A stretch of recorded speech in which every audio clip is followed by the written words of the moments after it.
Hey guys, what's up? I'm doing something a little bit different for this video today. Of course, I'm going to be reviewing the WWE Backlash pay-per-view.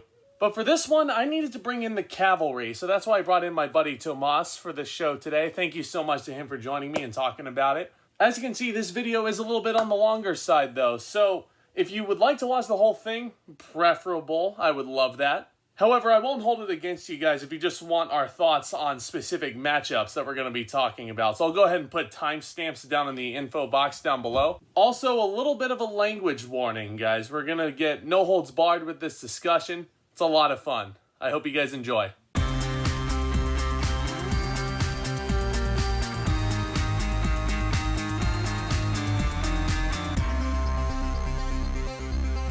All right, here we are. Well, it looks like we're live. Welcome back to the channel. We just finished watching Backlash. I have my buddy Tomas on the channel to help me break it down. How you doing? Doing pretty good, Zach. Thanks for having me on. I'm excited to talk about some wrestling because we had some good stuff tonight. Oh, yeah. And also, just real quickly for the record, while we were doing the sound check, you might notice I'm wearing the Edge shirt, and this was not planned at all. Nope. Absolutely not planned. He did not tell me to do this. So, I mean, nope. I guess we're just marks for Edge. Yeah, we realized since Edge was going to be in the main event, looks like our twin powers of supporting Edge made him lose. So, you know. I mean, he was in the greatest wrestling match of all time, though. So he's got that. He really was. I'm sure there are some New Japan marks that would definitely disagree with that. But, hey, WWE named it that match. We didn't do it, you know. They had everything. They had Hugh Jackman by their side. They had Panic at the Disco on their side. Come on. Yeah. You know, okay. So, yeah, that actually, okay, I'm getting to this point a little bit earlier than I wanted to. So, right before the match came on, Tom Phillips plugged Panic at the Disco for singing that song, but he made no attempt at crediting the writers, Pasek and Paul, for it, which really irked me as a Broadway fan. But, like, I feel that, yeah. You know, it is what it is, man. You know, I understand. Maybe WWE's like, oh, Broadway musical fans, they won't notice if we botch that. Like, yeah, we will. Hey, well, I mean, I guess that's what I'm here for. But exactly, yeah.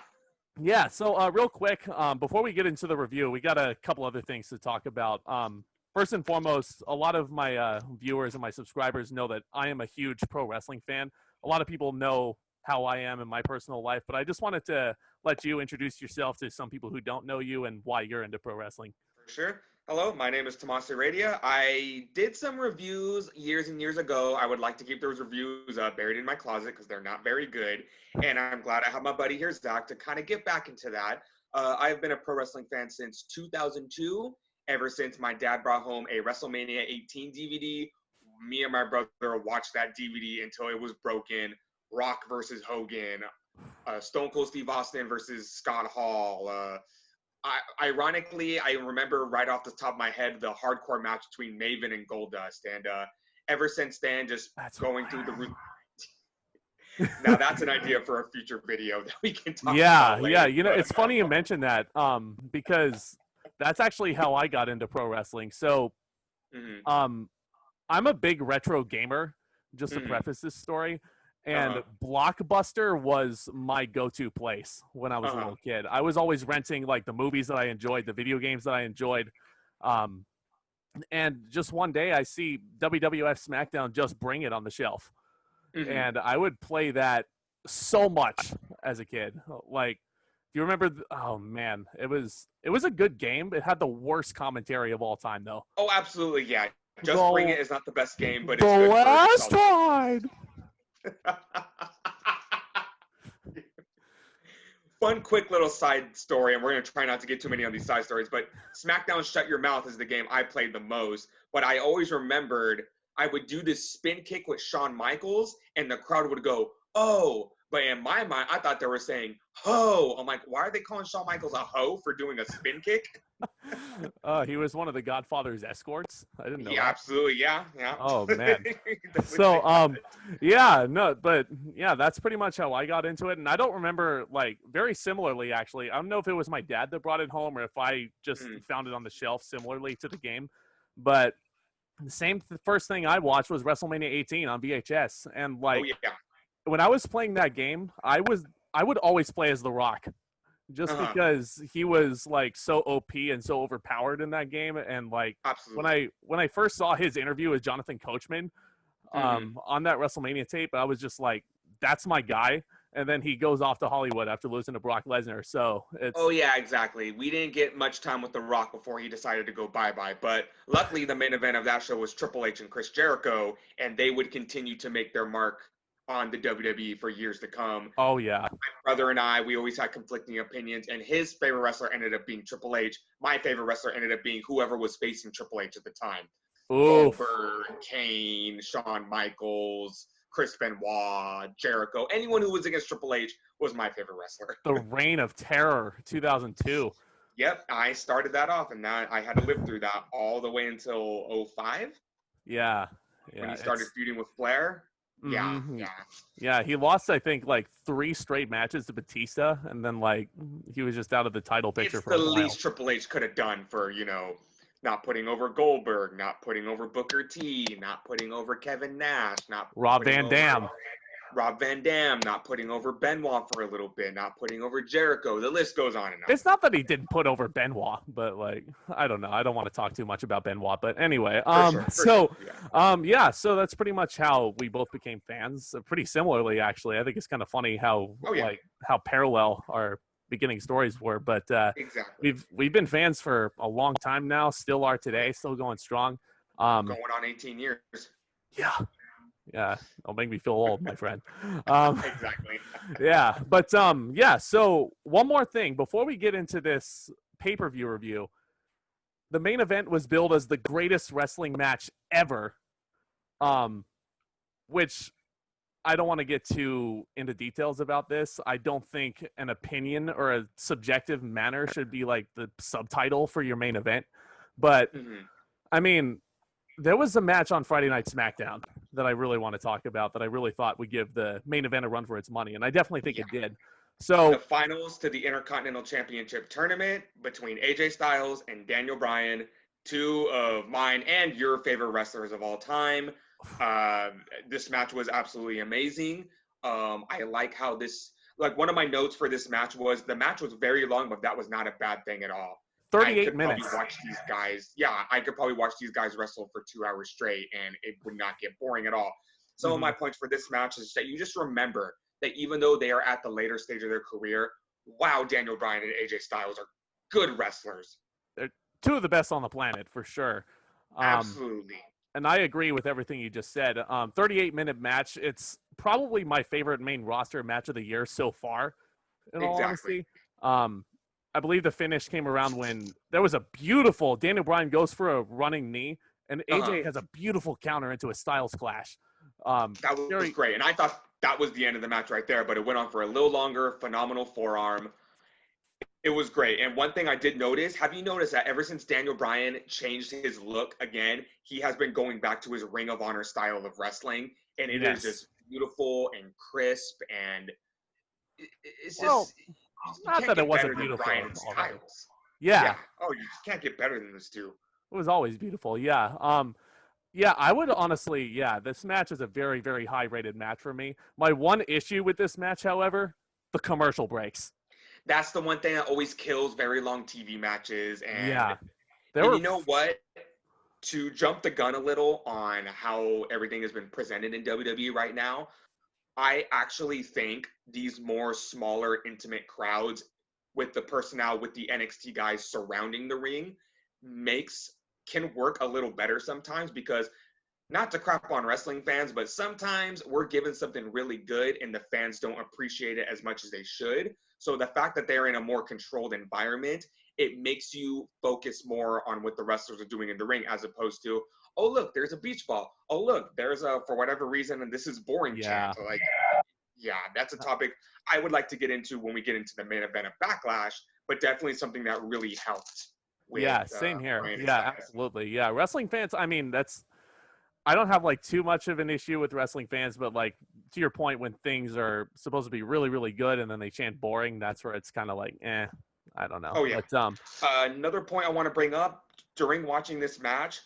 I like how this match alone is going to bring legitimacy back to the Intercontinental title because I feel like for a long while, you know, Shinsuke Nakamura is one of the best wrestlers on the planet. They kind of ignored him for a while. And I was like, wow, Nakamura sure has a long title reign, but it's not because they're booking him to be a strong champion. They forgot about him, I want to say, for a good 4 to 5 months until they remembered, oh, Nakamura is Intercontinental Champion. We should have him defend that title. Yeah, and he then held it went that title. Yeah, sorry to cut you off, but he like held that title for 6 months, I think. He did. And I want to say 4 of those months was just WWE forgetting about him. I don't know. So you go to Braun Strowman having a quick title reign with it, and then it went on to Sami Zayn, which, to be honest, I wasn't a huge fan of. I did not know what the WWE was going to go with that. And absolutely nothing against Sami Zayn. I understand he is at home right now in a safe environment, so that brought the Intercontinental title being held up and just this tournament. And now we're back to having legit Intercontinental title matches that made that title what it was. You think back to Ricky the Dragon Steamboat and Macho Man Randy Savage. You think about guys like that who legitimized this title. I think that's where the title needs to be in 2020. Absolutely. And on AJ Styles, who for the first time in his career is the IC champ. I could not be more happy for the guy. He's probably my favorite wrestler on the main roster right now. Oh, yeah. He's just on a roll this year. I mean, he got injured in the Rumble match, but the Boneyard match was awesome. He had a brief feud with Aleister Black before WrestleMania, which was really good. The build with The Undertaker was amazing. Absolutely. Yeah, I thought he was going to win Money in the Bank, but I mean, that's a different story. But yeah, you know, it's funny when you see, oh, it's either going to be Styles or Bryan, and then my man Otis comes out of nowhere and gets that briefcase. Did you read Otis going to be Universal Champion? Did you ever read those rumors that like Otis did an interview and like they asked him what he would do with the Money in the Bank, and he said that he was going to cash in on the tag titles? I never saw that, but I was a little scared because I hadn't seen SmackDown in a few weeks. But when I saw Otis backstage confronting The Miz and John Morrison, I was just like, thank you. He still has the briefcase. Don't forget about Otis. You can't count Otis out. We will get to that later as we get to the Universal title picture. Yeah. But overall, that was a very good match. I hope we continue to have Styles and Bryan. I hope we continue to get Nakamura back in the picture. And just legitimacy back to the Intercontinental title. By the way, I give that match 4.5 stars. I gave it 4 3/4 because, I mean, I'm a mark for both of them. I don't know if this match was better than the TLC match that we saw. Like, we were actually in the building for their match at TLC a couple of years ago for the WWE title. I don't know. I might be a little bit biased in liking that match more because I was actually in the building, but this was definitely right up there. You know, you look at two guys like Styles and Bryan, and I totally agree with you with that bias. And that's one thing I will say for the larger crowds. Maybe you have some younger fans in there that may not be old enough to appreciate a Styles versus Bryan. But the one way I describe Styles versus Bryan, it's a human chess match. And those two can definitely out-wrestle each other hold for hold all night long. And I understand it's not, you know, all the kids love John Cena and there's nothing wrong with John Cena. And all the kids want to see Roman Reigns. They may not be old enough to appreciate a match like AJ Styles versus Daniel Bryan. That's a really good point, though. Yeah, I mean, there's a lot of, it's honestly, I wanted to start a "This is our" chant when I was in the building the first time, and nobody was biting. So, I mean, I don't know. It's a beautiful match. Styles and Bryan, Yeah, anybody who knows me knows I get really rowdy whenever I go to those shows. But anyway, great match. Let's go ahead and move on to the main subject of this video, WWE Backlash 2020, live from the WWE Performance Center in Orlando, Florida, as is the case of the last couple of pay-per-views we've gotten. The kickoff show, we had a match for the United States Championship, Apollo Crews defending against former champion Andrade. Apollo Crews has new theme music, guys. He does, and I will admit it's not as catchy as his old theme. It's not as I can't bob my head to it. And I understand they're probably going with the more serious tone with Apollo Crews because if you notice, he's a little more, I don't know how to describe it. He's more standing up for himself now. He's not as, you know, all smiles and he's high-fiving fans and kissing babies and, you know. Yeah, he's getting himself over, man. Like, honestly, I kind of disagree with you on the theme music. I think this is actually better than what he had originally. Because I think it, like, the theme music to me is kind of like what helps a performer's, like, mystique along, Oh I yeah. suppose. I don't know if that's the word for it. Like, you know, Oh yeah. everybody's bopping to AJ Styles theme when he comes out. Oh yeah. Daniel Bryan's theme song is legendary now. Uh-huh. But yeah, Apollo Crews, he has a really good theme now.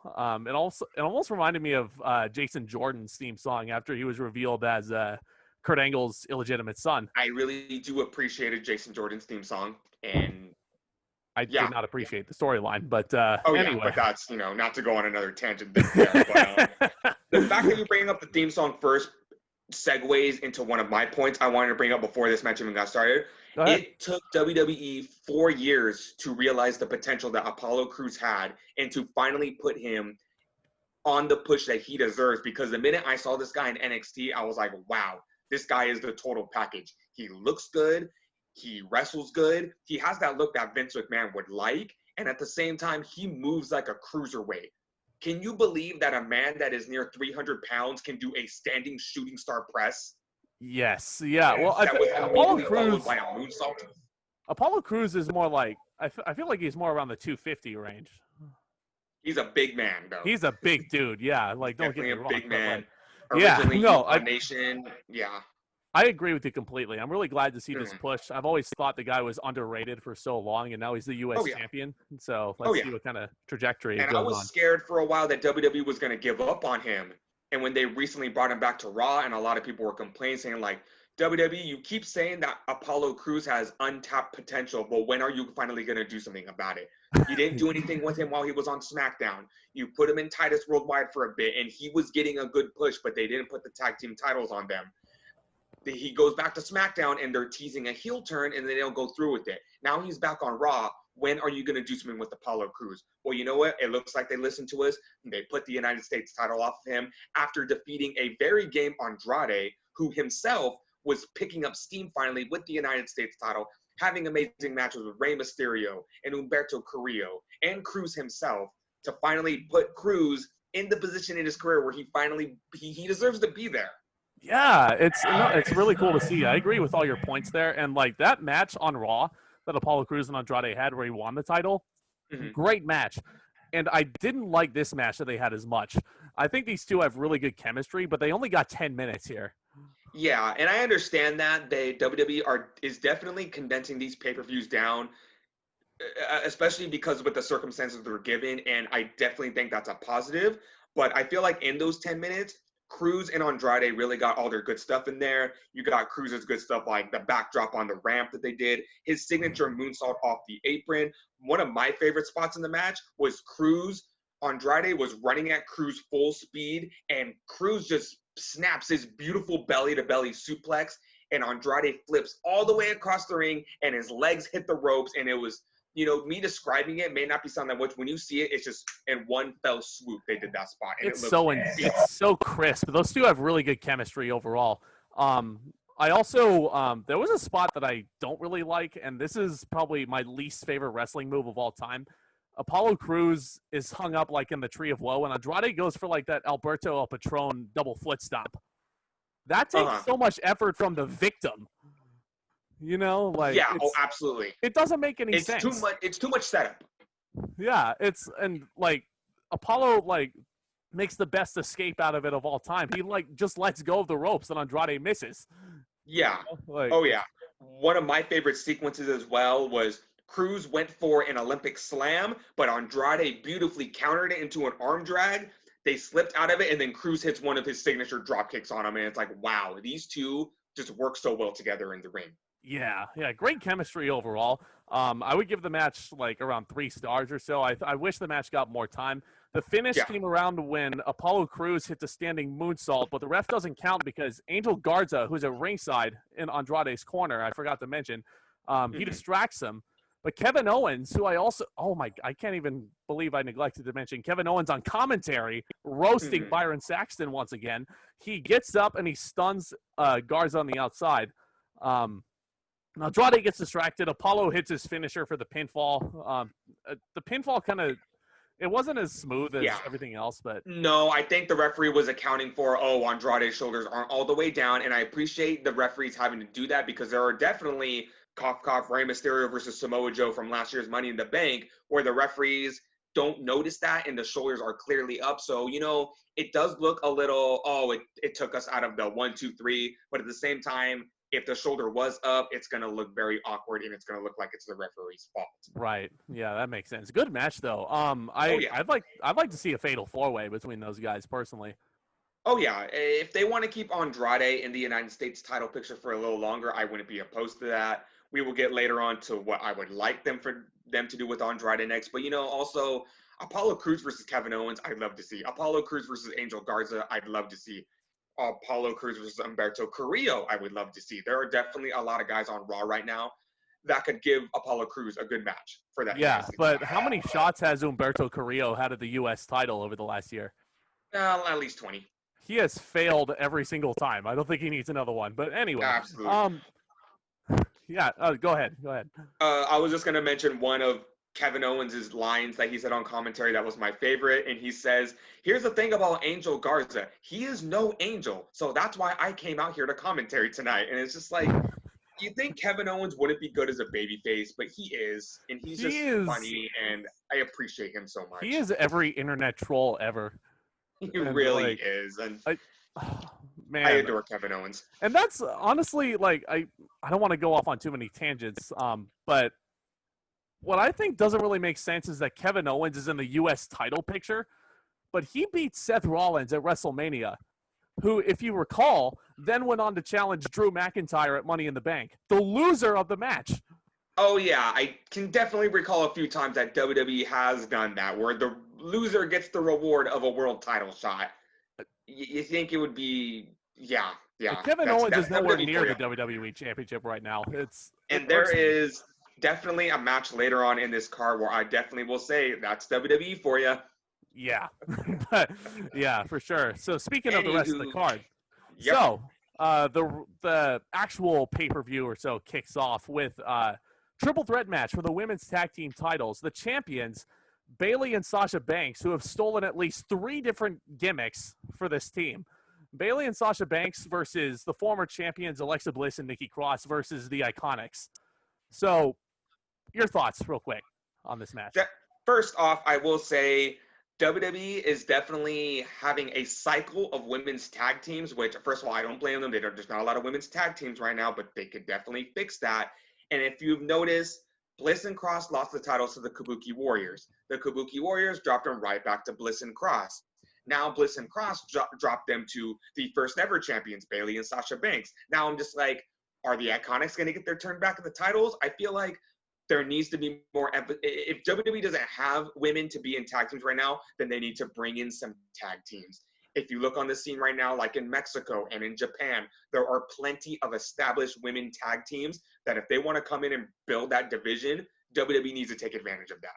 And you know how I think they do that, in all honesty? I would honestly, to that point, on NXT this Wednesday, there's going to be another women's tag title match. Yeah. They're going to defend against Tegan Nox and Shotzi Blackheart, 2 people I love. Yes. I think Tegan and Shotzi should win, honestly. Oh, yeah. There's no reason, especially since my plans for Extreme Rules kind of got ruined with the Raw Women's title match. There is no reason for Bayley and Banks to hold on to these titles longer than they need to, because Bayley's already the SmackDown Women's Champion.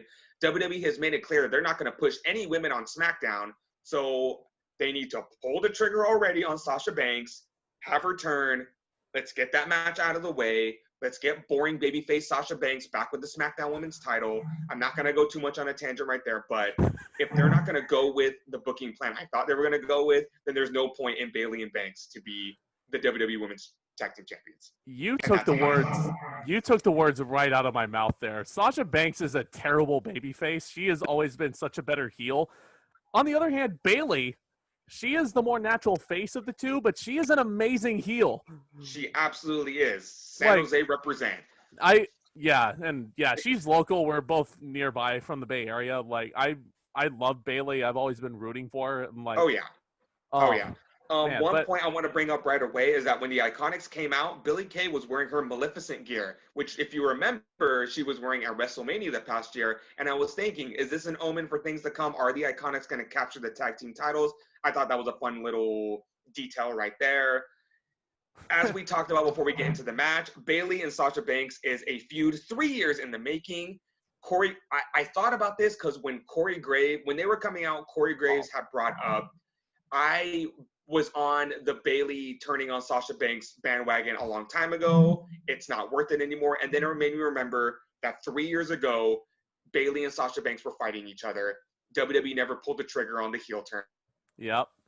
Yeah, to your point, actually, Corey Graves really bugged me in this match. 3 years later. Yeah, no, Corey Graves is, I think, one of the better commentators they have right now, but he said something that really irked me. Like, there was a couple points near the beginning of this thing where all 6 women are at, like, standoffs, and then they all start fighting each other.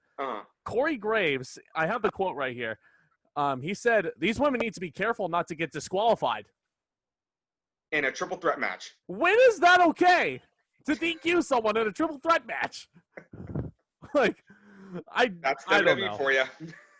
Anyway, yeah, there were a lot of nice double team moves from the champions.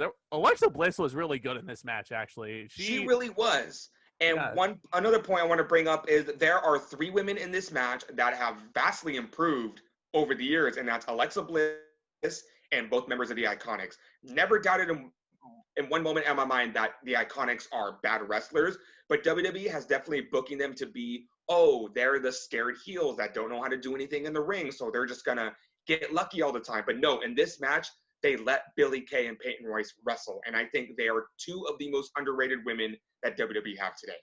Yeah, you know, I could see that. There was one scary spot near the end of the match, though, where I can't remember exactly who. I think it was Sasha and Bliss that were on the apron. It was a really scary spot where Peyton Royce runs at them through the ropes, and then everybody falls on top of each other. Peyton Royce almost breaks her neck doing that. Yeah, I saw that, and it looked like a good spot, but not a fun landing to take. Oh, and it garnered a "This is awesome" chant from the PC recruits, which really bugged me because it was not awesome at all. Yeah, and again, you know what? I think I'm going to reserve my thoughts on the PC crowd when we get into one of the later matches, because there's definitely a tangent I want to go off about that and how I think it's a double-edged sword. Anywho, like you said, great tag team wrestling in this match. A lot of mayhem in the beginning, many roll-ups. It was one of those matches where blink and you miss it because there was so much going on at one point. Like I said, the IIconics are getting better every single match. Bayley and Banks, great double team stuff. They did this wheelbarrow double team knee to the face, which I think they stole from the IIconics, which I think was the fun little detail. Get to the, and did you notice Alexa Bliss and Nikki Cross kind of trying to do a Dudley Death Drop, but it kind of turned into like a botched face plant? Yeah, I don't know. This match, I don't know. I mean, I like all these girls. I mean, Nikki Cross, I think, is supremely underrated. It wasn't the cleanest match, but as an opener, I feel like it did its job. The finish of the match, Alexa hits a Twisted Bliss on Peyton Royce. Sasha rolls Alexa up with a victory roll and pins her. Yes. Very abrupt ending. I think the match went about 12 minutes, according to my notes. I mean, for an opener, I feel like it did its purpose. It wasn't the cleanest match on the card, but, you know, it did overall its purpose. Fun match, super fast-paced. It reminded me of the Money in the Bank SmackDown Tag Team title match, just not as clean. I like that match better, 100%. Yeah, I'll give the match 3 stars. Yeah, I would say, it's about 3 stars. I'll give it 2 3/4 maybe if I'm, I feel like it did its job. But that brings us to right after the match, we get an Extreme Rules trailer, which was supposed to be in San Jose this year, but whoever COVID is not allowing that to happen. They don't think it's a good idea.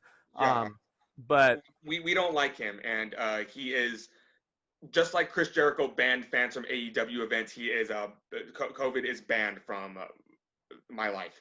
Yes. Yeah, 100%. I didn't want to go too much into that, but Jeff Hardy must have designed that logo. It looks really clean. I like that logo a lot better than the one they had. Which brings green us and purple. Yeah, green and purple. It's really cool. I like it. That brings us to the next match. Jeff Hardy versus Sheamus. My first note, what is this feud? Based on the opening package that they have given us, this started back when Jeff Hardy arrived to the PC and he claimed that he got out of his car, he passed out, he woke up with his clothes smelling like alcohol, and apparently Elias, where did he come from? Got ran over by a car, and Jeff Hardy is being accused of it. And the police said the culprit is someone with red hair and a red beard, which brings Sheamus into the mix. And I'm just sitting here, just like, what is this feud? What are they doing right now? Yeah, so his direct quote to me, he texted me while the video package was playing for this match. He was like, "What the actual hell is going on with Jeff Hardy?" It reminds me of a 2012 Jeff Hardy TNA storyline. And I feel like Jeff Hardy slipped into his contract clause, like, hey, can I write a couple of my stories for WWE? And Vince looked at the script and like just said, what's the matter with you? Like, it's a wacky Hardy storyline. What can really I say? Is. You know, and he's throwing piss on you, Sheamus. On the go home episode of SmackDown, Sheamus forced Jeff Hardy to take a sobriety test or a urine test with a piss test. Yeah, the pee test, and he threw the pee on Sheamus and said, "It's better to be pissed off than be pissed on." That is probably a Vince McMahon line. He probably threw that in there. I really hate this. Let's go on to this match. And my other question is, how many more chances does Jeff Hardy get? Because if we want to go off on a small tangent real quick, Jeff Hardy in 2008 was starting to get a push. WWE finally realized he's really connecting with the fans. He's really over with the fans.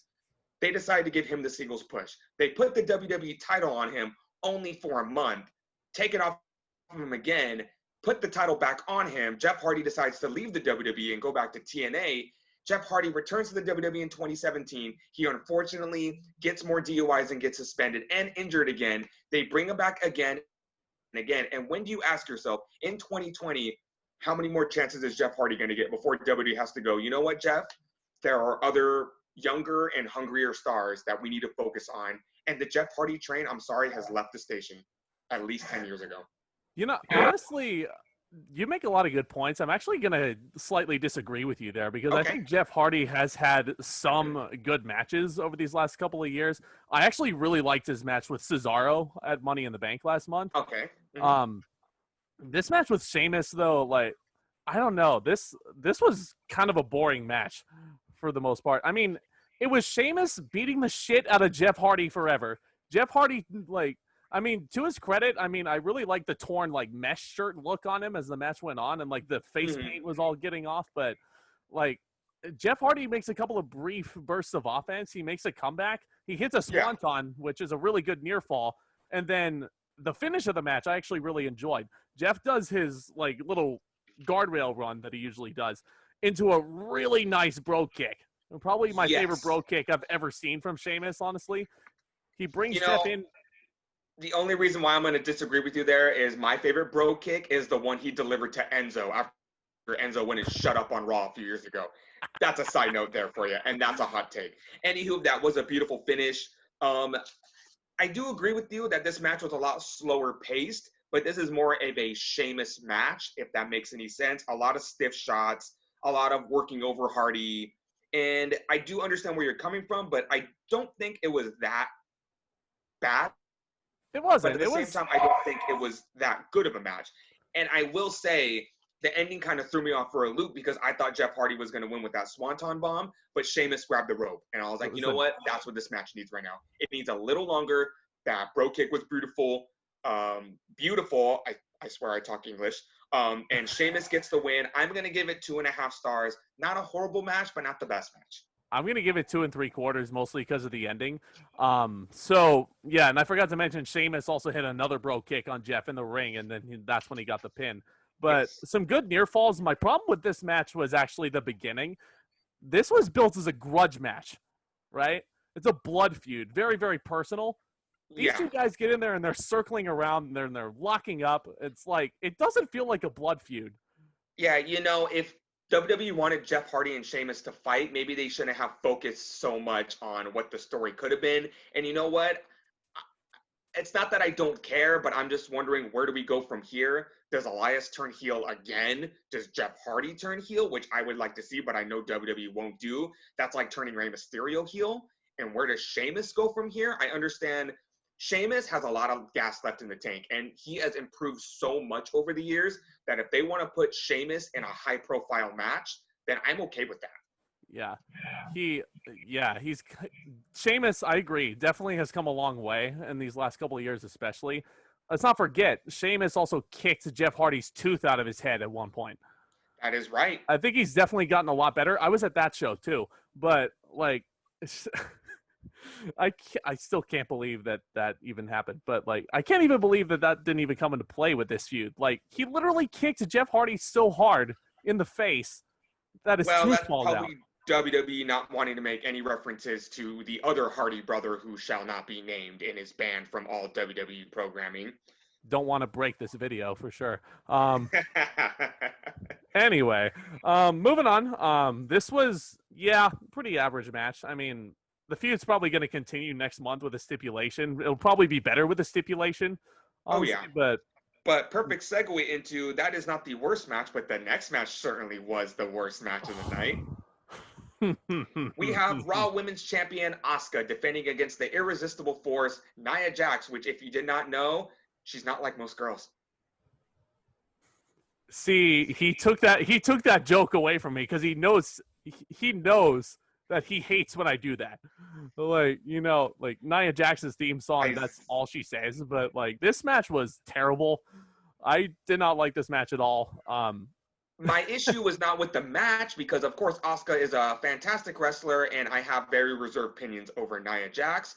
This match ended before it even started, and the ending, in my opinion, did not fit, and it did not make any sense. Asuka just won this championship. You want to give her a good opponent to give her her first defense, and now you're just going to drag on the feud onto the next pay-per-view because Vince McMahon refuses to believe that Nia Jax is unsafe. I don't want to watch this match again. Like, even if it's a kendo stick match? Oh God. Okay. So let me give the match at least some credit where it's due. Okay. Nia Jax, to your point, I have very reserved opinions about her as well. But with the right opponent, I feel like she's very capable of putting on a good match. Her stuff with Ronda Rousey is a perfect example. Like, the smaller opponent, putting all the submissions on her is a perfect formula for a match like this. Which is why this could have been the perfect opportunity to let Nia Jax work with Asuka. But like I said, this match ended before we even got started. You know what this match reminded me of? Bayley versus Nia Jax from NXT TakeOver. The whole Bayley is the smaller opponent. She's going to use submissions to whittle her down. I honestly forgot about that. Fleshed out, and Bayley got the win. That's exactly how this match should have been booked. But that was WWE TakeOver. felt the need. That was TakeOver London, right? Yes. I need to go back and watch that. Yeah. That's funny because that was Asuka's debut in NXT against Tennille Dashwood, a.k.a. Emma. That's right. Yeah. But, to your point, I don't want to see this feud continue, but we can all see it coming from a mile away. It's going to. And you know what? You need one more pay-per-view to kill before you have Asuka versus Charlotte Flair at SummerSlam. I want Asuka versus Kairi Sane, honestly. I would love that too. Let's hope Asuka successfully retains against Charlotte Flair so we can get Asuka versus Kairi Sane at Night of Champions. Oh man, she should. And we both love Charlotte Flair. I said that on my review for In Your House last week. Deal with it, guys. Charlotte Flair is awesome, but I don't know. And she doesn't need to win all the time. Into how my plans for Extreme Rules got ruined because I thought Extreme Rules would be a perfect way to continue building the feud for Charlotte Flair and Asuka by forcing them to team up like we saw on Monday Night Raw this past Monday to face Bayley and Sasha Banks for the women's tag team titles because that could have stretched out the feud a little longer. And since Bayley and Sasha Banks have an excuse to be on Raw right now, just to give more of those four ladies something to do. Oh, yeah. I don't know, man. This match sucked. I'm hoping it's better, but like, sorry. Unedited. Since we're not going to get Charlotte Flair and Asuka versus Bayley and Sasha Banks at Extreme Rules, looks like we're going to get the obligatory rematch between Jax and Asuka. Asuka's going to have to retain there, and then we can move on to SummerSlam. As it's planned, I don't know what Bayley's going to do. I feel like they're not going to have her defend the SmackDown Women's title until they, pull the switch on Sasha Banks, but I have a feeling hell's going to freeze over before they decide to split those two up. Yeah, 100%. Yeah. Also, sorry if my phone's going off, but Oh, that's okay. yeah, so I totally yeah, but anyway, Tell Lauren we are doing a wrestling review right now. oof, yeah. My girlfriend's gonna be on the channel very soon, guys.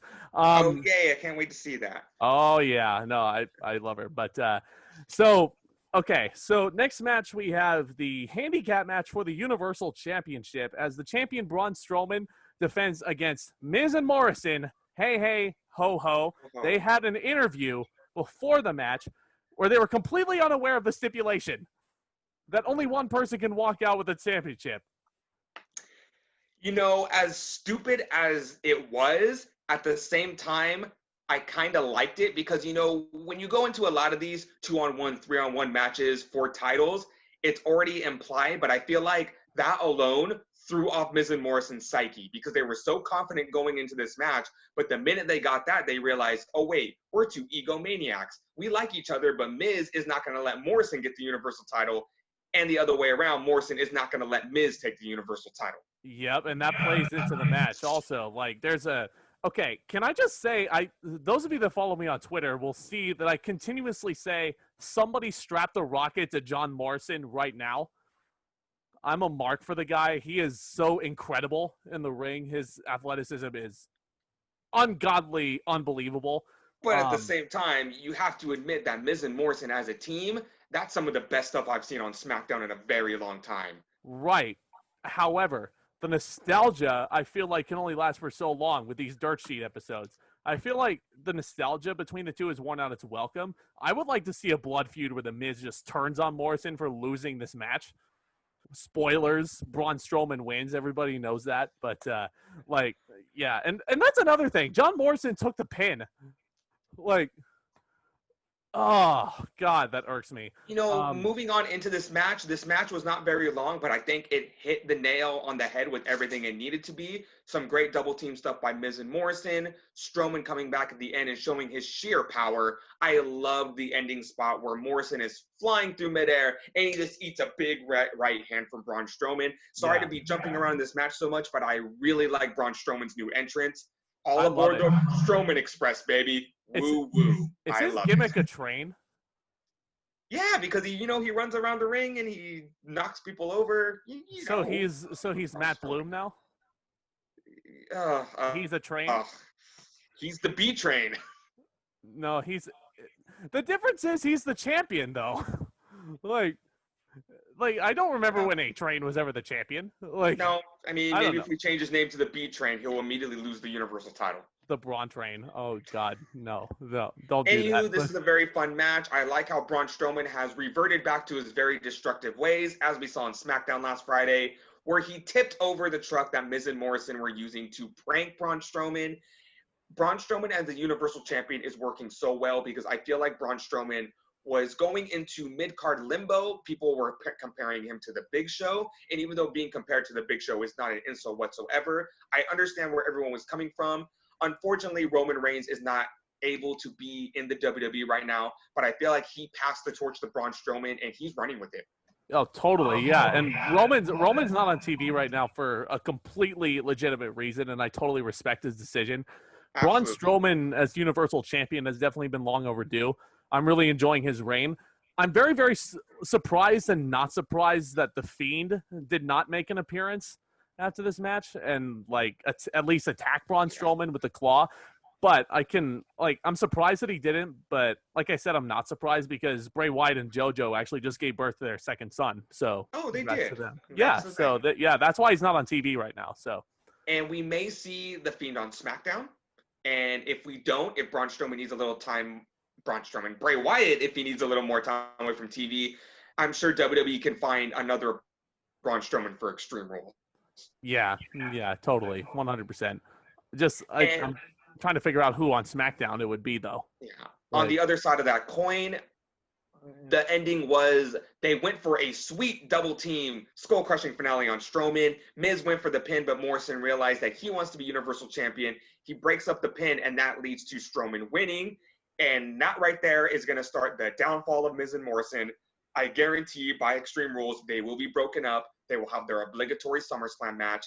and then we can move on to John Morrison in his singles career. Yeah, 100%. Yeah, it's going to be interesting to see where it goes from here. The handicap match, though, I feel like did its purpose. Oh man, as much as I wanted to see John Morrison win the Universal Championship and realize his full potential, like tonight it just wasn't going to happen, but definitely achieved its purpose for sure. After that, we have a brief interview with the new IC champion, AJ Styles, and point being, he's going to have a title celebration this Friday on SmackDown. That was pretty much it.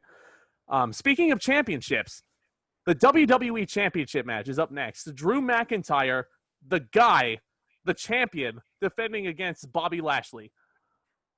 The Destroyer. And let me tell you right now, I appreciate this more aggressive side of Lashley. This is definitely a Lashley that WWE should have brought in right away and started pushing right away. I feel like the first 2 years of his career were definitely wasted. To go off on a tangent about Lashley, if you go back to his TNA career, he can have good matches. He can wrestle Eddie Edwards very well. He can wrestle Matt Sydal really well. In WWE, he can wrestle Finn Balor really well. You need to give Lashley the right opponent or give him the opportunity to express himself, or you're gonna get Borefest, like his countless matches with Rusev, or him versus Titus O'Neil, which I don't understand anyone who would want to watch that match. But hey, Titus O'Neil is cool though. Like he's definitely a cool person. I will give him that. Yeah. So Lashley is finally on the right track to being the star he deserves to be. Yeah, and to your point, I definitely agree. Drew McIntyre was the perfect opponent for him. Bobby Lashley was so fired up tonight. His first WWE Championship match on pay-per-view since 2007. Think about that for a second. And do you remember where he was in 2007 wrestling San for the Jose. championship?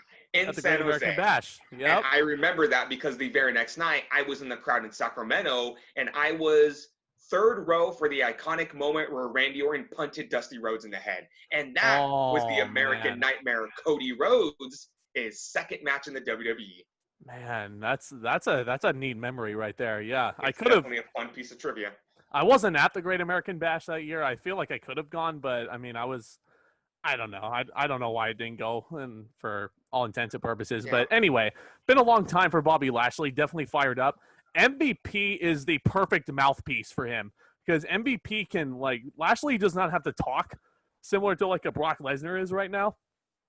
The MVP can do all the talking for him, and it's definitely more tolerable than Lana is for sure. 100% agree. Nothing against Lana. From what I've seen on social media, she is a wonderful person in real life. Mm-hmm. I do think she does not deserve the hate that she gets a lot. You got to understand that these are real life people portraying characters, and maybe CJ Perry isn't the best actor, but at the same time, that means she deserves to get, for sure. All right. Apologies, everybody.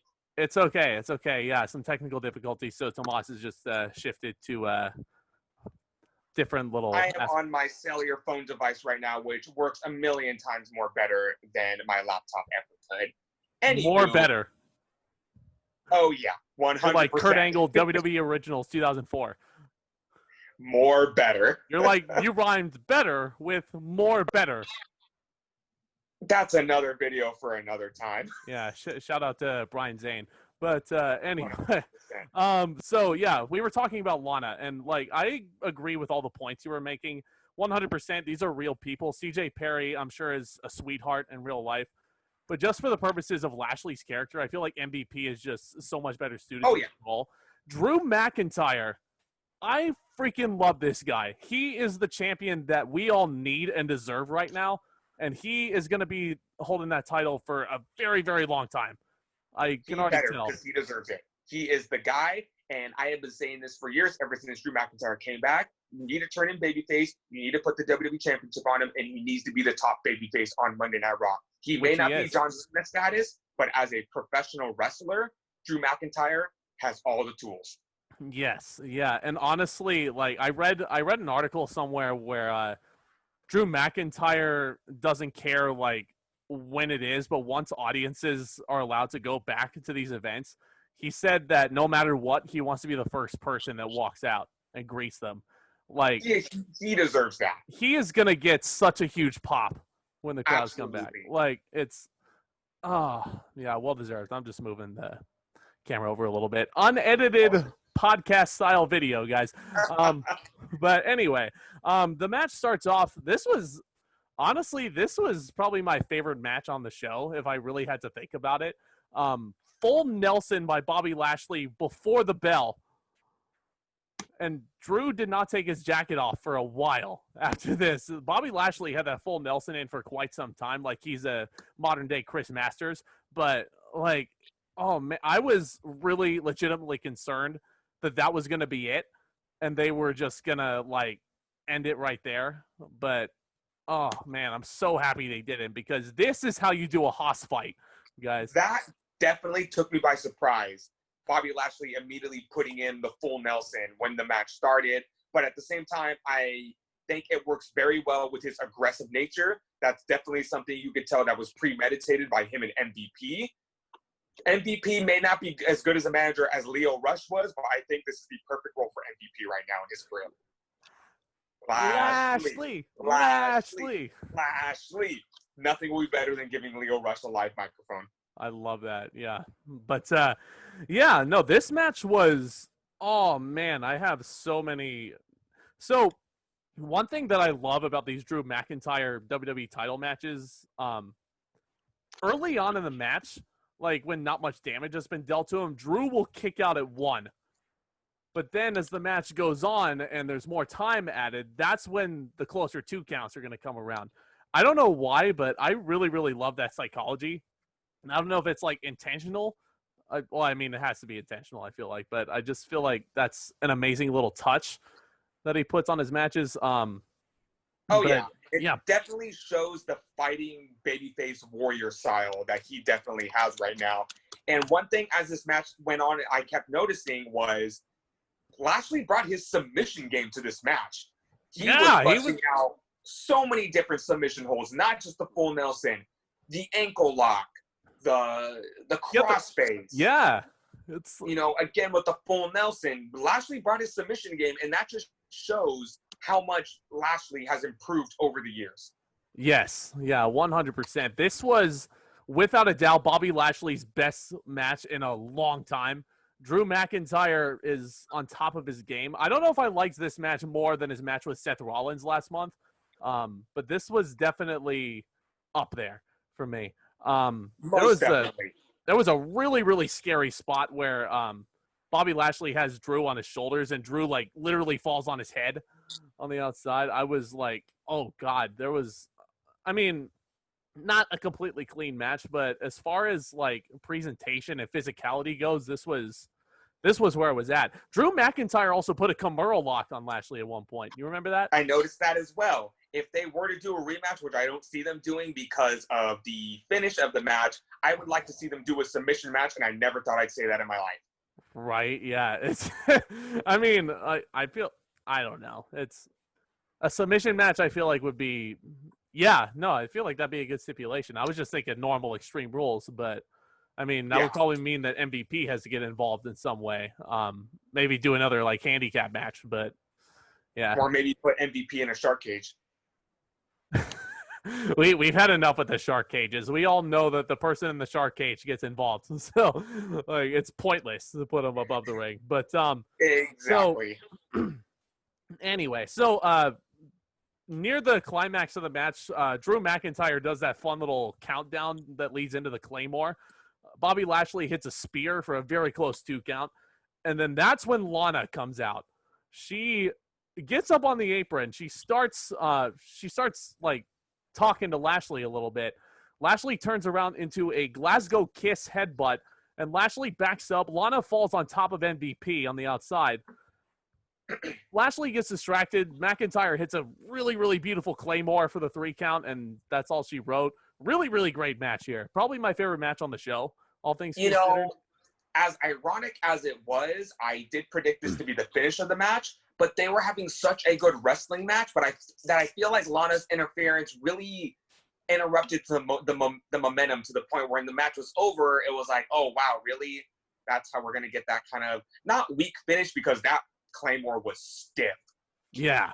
That was definitely one of the stiffer Claymores I've seen. The Claymore is like my favorite finisher in the company right now. Like it's so effective and it's so loud and it's just like nothing against Roderick Strong, but it's definitely more of an exclamation point than his sick kick.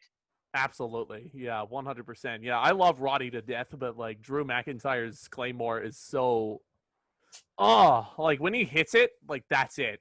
The guy's out. Yeah. But that needs to be a protected finisher for sure. Yeah, absolutely. Tremendous match though.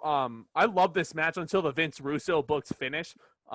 It was very physical. This is how a Haas fight should be. I'd give it like 4 to 4.25 stars, somewhere in that range. Agreed. Right there with you. And then we go to a curveball, and we were supposed to get the Viking Raiders, Eric and Ivar, versus the Street Profits, Montez Ford and Angelo Dawkins, for the Raw Tag Team titles. As you've been seeing on Monday Night Raw the past few weeks, the Raiders and the Profits have been playing a game of anything you can do, I can do better, which includes a bunch of different games, a little more geared towards each team. Of course, the Viking Raiders are going to win in archery. They're Vikings. Of course, the Street Profits are going to win in the triathlon. They're a lot more athletic compared to Eric and Ivar. Of course, the Viking Raiders are going to win in a turkey leg eating contest. They're Vikings. But aside from that, they've been some very funny skits, and we were supposed to get a traditional Raw Tag Team title match. But so what did we get?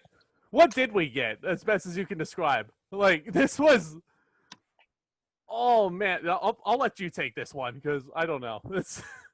We got our overproduced, filmed match of the pay-per-view, which WWE has been doing every single month since everything has changed in the world. And we got the Street Profits and the Viking Raiders fighting in the parking lot, fighting backstage. They got swords. They got bowling balls. They got shields. They got Akira Tozawa appearing with his ninja army to fight off the Profits and the Raiders. No build-up. Like, Akira, there's these 7 guys, right? So, like, sorry to cut you off, but, like, after fighting for a little bit, there's these 7 guys on, like, mopeds driving up to those 4 guys, and those 4 guys are extremely entertaining in their own right. They were so incredible in this little segment. But these 7 guys they ride up, rather. The leader gets off his moped. He takes his helmet off. It's Tozawa, who has played no part in this feud at all. Like, out of nowhere. And then they just, like, start teaming up on these 7 dudes. Tozawa then brings in this really tall masked ninja guy who was never unmasked, never revealed. And then the 4 guys... Can I just say that guy was huge? He was. I know Tozawa's not that tall, but Tozawa went up to, like, his ribcage. Yeah. Who is that guy? It was never revealed who it was. I'm still curious who it was. Like, I just want to know, when did WWE hire a 9-foot guy at the PC? And when's he going to make his NXT debut? Because... Right? He's huge. I don't know, man. If that's a tag team, I'm all for it. Tozawa, the little guy, and then has, like, his, like, big cast, per se. Yeah, they're just going to call him Masked Ninja. He's probably the equivalent to 10 in AEW with Evil Uno or Mr. Brody Lee. Oh, is that what? Oh, man, I hope that's not what this is, a knock on the Dark Order, but, like... I hope it was just something they threw together and they never bring it up again. I don't want to see Tozawa. I want them to bring it up again, though. It didn't make any sense. I was just sitting there like, okay, to its credit, I loved this thing because all 4, like, the Street Profits and the Viking Raiders are all super entertaining, and they absolutely showed it here. I loved this thing, but I hated it at the same time because... It definitely came out of left field. Yeah, it came out of left field. We were advertised a Raw Tag Team Championship match, and we never got it. And then at the very end, the Profits and the Raiders start fighting again. They all fall into a dumpster. The referee comes out of nowhere, and they go on with that ongoing joke. Yeah, that running joke that they all think that Ivar is cute, but Eric is not.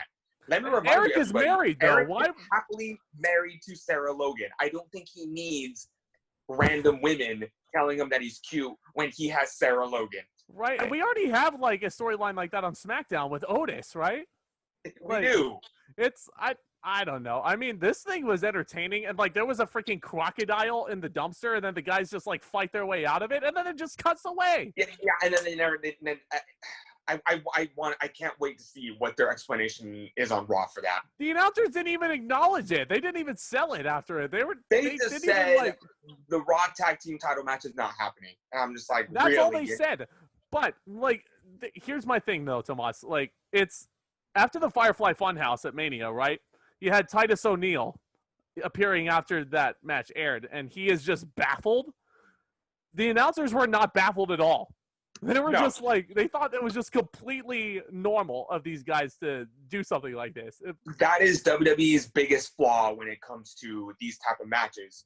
Vince McMahon doesn't understand these matches, and that's why with Ultimate Deletion, that's why you had Corey Graves, who was all in on it, and Michael Cole was like representing Vince McMahon saying, these matches are stupid, nobody enjoys them. And that's how WWE doesn't understand how to sell these kind of matches. Like, Michael Cole just puts them off on commentary, and it's like, why? You know, like, these are entertaining. And I understand WWE knows how to produce these matches, they just don't know how to sell them. It's nuts, man. But yeah, we did not taken some notes from Broken Matt Hardy. Yeah, absolutely. Yeah, his influence is definitely felt. But yeah, there was no match, so I can't honestly rate it. But I will say I was very entertained with what I saw. I just did not like that they advertised a match and we didn't get it. Understandable there. They should have said the finale of this anything you can do, I can do better match was going to be at Backlash. Yes. Yeah. And like, even when they're in the dumpster, the referee like steps up and she looks in and she's like, what are you doing? Your match is next. Like, they forgot. They're on the card. Their match has been next for the past 20 minutes. They were too busy fighting ninjas and eating turkey legs that have been in bushes. I would not want to eat a turkey leg that's been sitting in a bush for 5 minutes. Honestly, yeah, like our explanation, I don't think does this segment justice. Just go watch the pay-per-view. It's on the network. It's ridiculous. It's all over the place. Like, and you know what? Tomorrow morning, I'm sure Brian Zane is going to have a very detailed explanation about that match. Not to, unfortunately, I mean, I love Brian Zane. Not to step over your channel, but no, not at all. Yeah, Wrestling with the Red is awesome, but yeah, if you want someone who's going to go into great detail about that match, Brian Zane's going to do an excellent job of it. Yeah. I honestly couldn't go into super ultra detail about everything that happened. It was just entertaining. But yeah, not even a match per se. But speaking of matches, our main event, the greatest wrestling match ever, Edge versus Randy Orton. What? Okay. To start off with this match, and I do appreciate WWE doing this, they came out right out of the box and said, because this match deserved to be in front of thousands of people, we are doing some editing and some production values to edit the sound and amplify it. So be prepared for that. So WWE was straight out of the box, and I respect them, and I'm going to give them a pass for doing this, saying we are going to pipe in cheers, we are going to pipe in boos, just so this match has an authentic feel. One of the greatest praises that I can give this thing, and I'll give these two guys credit where it's due. Obviously, Edge is one of my all-time favorites. Randy Orton is one of the best heels ever. He should never turn babyface again. This match was so good. This was a million times better than their WrestleMania match, for sure. One of the biggest praises I can give it, first and foremost, is the presentation of it. They literally turned the Performance Center into Madison Square Garden, pretty much. They had the old school WrestleMania 1 microphone. Little Nate was dressed up in the old school sky blue button-up shirt and the bow tie. It literally felt like I was watching an old school 1980s main event. It was wonderful. And the cherry on the top, may he rest in peace, the greatest ring announcer of all time. They edited Howard Finkel in to announce Edge and Randy Orton. And if you ask me, there is never be a better ring announcer than Howard Finkel. And I'm saying that, yes, I understand that Michael Buffer is more iconic, but personally, will never be another better ring announcer than Howard 100%. Finkel. 100%. Fun facts, the Edge soundbite that they chose for his introduction is the same one from the WrestleMania 18 tape we were talking about earlier. Wow.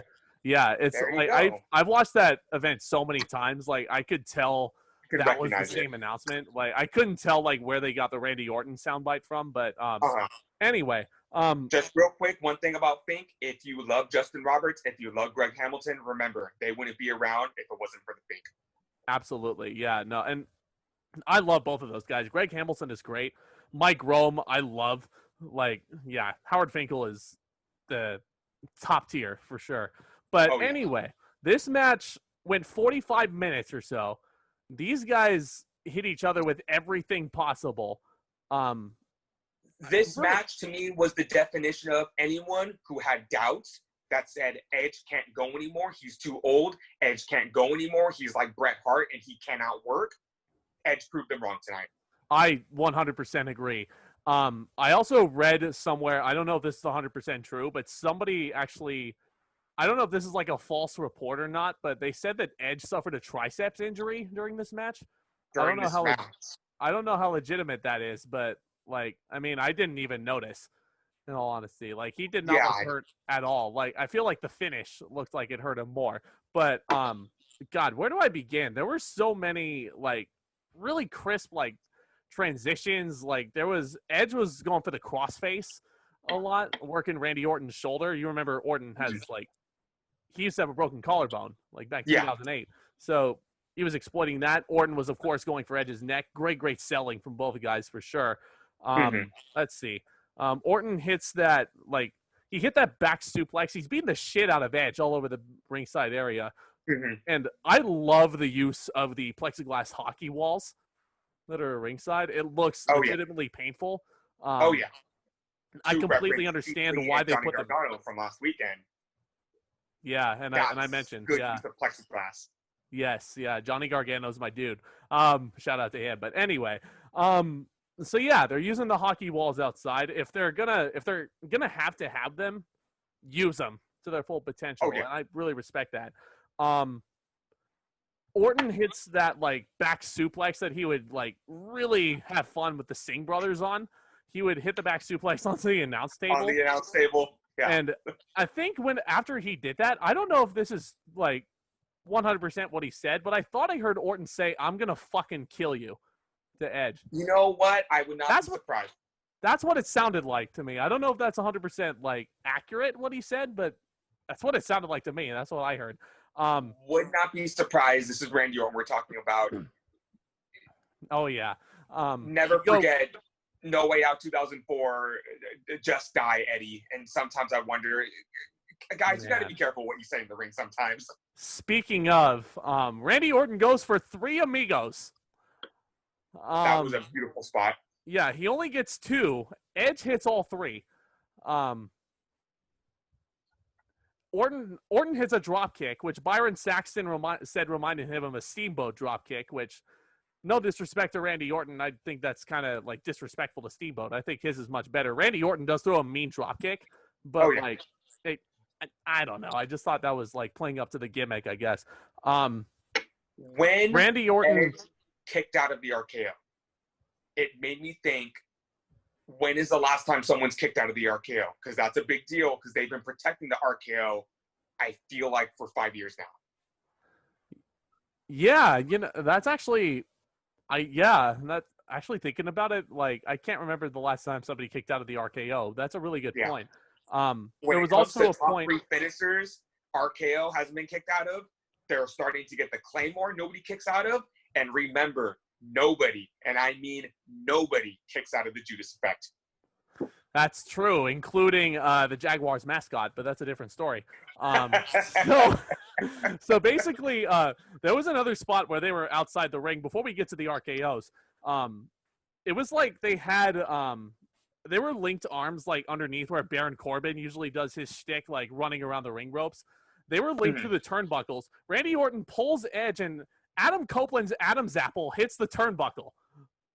Yeah, that looked very painful, and I'm sure it was. I couldn't help but think of Adam Copeland's apple hitting the freaking thing. Like, I don't know. That's just me. But, yeah, Randy Orton hits a really nice superplex with an amazing in-ring camera angle, by the way. which Tom Phillips referred to as a page out of Cowboy Bob Orton's playbook, which is a nice little touch. Very nice. So Randy Orton hits a top rope DDT. No, he doesn't. So he goes for it. Edge counters it into the Impaler near fall. The crowd starts chanting, "This is awesome," and I agree. And this where my issue is going to come in with the PC crowd. The PC crowd is a very nice touch. WWE and AEW both realize we can't have nobody in there because it really hurts the quality of the matches. And we do understand that both companies are taking necessary precautions. They are testing, they are taking temperatures, they are making sure everyone in that building is safe. And they do a very good job on creating somewhat of a live crowd feeling. But at the same time, you need to remember everyone that is in the WWE ringside, they are PC performers. They are NXT superstars. They are employees. So you know what? Executives are probably coming up to them and saying, you need to chant this. You need to say this. You need to cheer for this person. You need to boo for this person. Don't go into business for yourself and start chanting this. You know, it's basically having a crowd of plants. Yeah, that's a really good point. Which could help in getting guys over and not distracting from the core match. But at the same time, I heard "Fight Forever," and I'm just like, that's not a chant you just give away to any match. That's a chant you save for when you're 35 minutes into a match and there's near fall after near fall after near fall, and the crowd is just so on fire that they don't want this match to end. And I feel like you just can't give that chant away to any single match. Yeah, and these guys literally did fight forever also. But I will, like I said, I will give credit where it's due. This match was so much better than the Last Man Standing match. Randy Orton hits an angle slam. Edge hits it looks like a Batista bomb, but it was very, very close to a Batista bomb. Randy Orton back body drop to the floor. Then the rope hung DDT. There was a great camera shot of Edge from underneath when Orton's hitting the rope hung DDT, and Edge looked horrified that he was in that position. I thought that was a great little touch. Edge is Edge is so awesome, guys. But anyway, and the commentators were definitely on point with their calls. They were finally referring to Edge's moves as what they are called. The Edgecution, the Edge-O-Matic, and the Educator. For years, JR has been guilty of calling it a DDT. They have been guilty of just saying, oh, Edge hits a move, it's the Edge-O-Matic, and they have just been calling the Educator straight up a sharpshooter. Finally, they have been they fired on all cylinders. Thank you, commentators, for finally calling Edge's moves what they are. Yeah, absolutely. Yeah, and I think I called it the Impaler earlier, so I might have been wrong. But yeah, I don't know if that's the same thing. But Edge, I heard that, and I wasn't sure if it was the same move. So yeah, Edge hit the Edge-O-Matic for a nice near fall. He goes for the spear. Orton goes for the RKO. He counters it, and then Edge hits an unprettier, which is Christian's move. That gets two. Edge gets rope hung. Orton hits a pedigree. Now that took me by surprise. And Edge kicks out of the pedigree. And then I'm just sitting here and I was just looking at it like they're going to literally hit every single famous wrestler's finisher and kick out of those, aren't they? In comes the rock bottom. Yes, Edge hits a rock bottom. And they don't call it a Uranagi. They straight up call it a rock bottom. Yep, and there's I feel like there's going to be a lot of people that are like, what was Edge's connection to The Rock? And then they forget that Edge... point, I feel, And then they forget that Edge and The Rock were very briefly teaming up together when we were first starting watching this stuff on SmackDown, when The Rock was the Undisputed Champion. Edge was his tag partner for a lot of that time. But, yeah, he hits a rock bottom. That gets two, of course. Backslides, European uppercuts, lots of inside cradles. Randy Orton hits a first RKO. That gets two. Randy Orton goes for the punt kick that put Shawn Michaels out of commission in 2007. He runs into a spear, 2 count. And I was just like, how is this freaking match going to end? There were a lot of really great near falls. Edge hits a second spear, near fall. Springboard off the ropes from Edge into a second RKO. Really, It's not my favorite RKO ever. My favorite one is still the one on Seth Rollins at Mania 31. But another near fall. Like, two of each of the guy's primary finishers. Yeah, at this point, you start wondering, what is the finish of this match going to be? The finish of the match, Edge goes for that $1 million dream-like submission. Randy Orton hits a low blow because he's a bastard, and then he punts Edge in the head. And that's it. I will say that was a very subtle low blow because it looked like a knee to the gut. And if you remember, at the very beginning of the match, Charles Robinson did say no low blows. Yes. So it was a very subtle low blow, very low, but the way Edge was selling it, the commentators immediately caught on and thought, wait, did Edge just get low blowed? And then that led into the punt kick. The match is over, and very, very good selling at the end. Randy Orton getting right up in Edge's face and saying, now go home. Go home to your daughters. They need you. And tell them Uncle Randy said hi. And the minute he said that, I thought, this feud isn't over. He should never turn babyface again, in my opinion. He is the one of, if not the best heels of all time. He is such a bastard in everything he does. And, like, after the match, like, that trash talk just, oh, man. It was great match.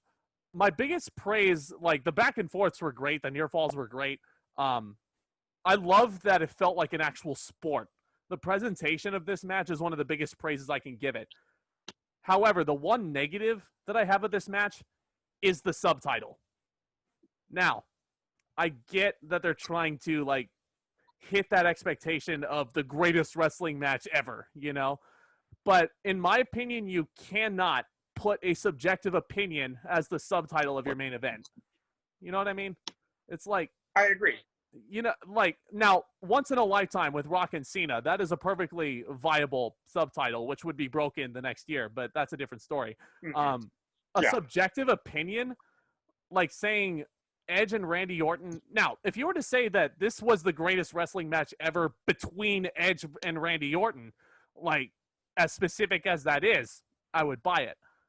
Ever? I don't know. I mean, this was definitely a great match. Not my favorite match ever, but, I mean, definitely a fitting main event. I don't think this feud's over. I